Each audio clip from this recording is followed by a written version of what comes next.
Salamat Lord sa walang kapantay mong pagmamahal sa amin. Sa kabila ng aming mga pagkukulang at kasalanan, hindi mo kami pinabayaan. Ipinadala mo ang iyong anak upang kukuin ang lahat ng hirap, sakit at parusa na dapat ay para sa amin. Dahil sa kanyang sakripisyo, natutunan naming magmahal, magpatawad at magtiwala ng buong puso.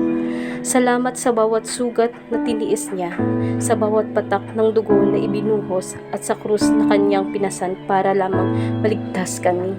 Hindi man namin lubos na maunawaan ang lalim ng sakripisyong iyon, buong puso naming tinanggap ang iyong biyaya at awa.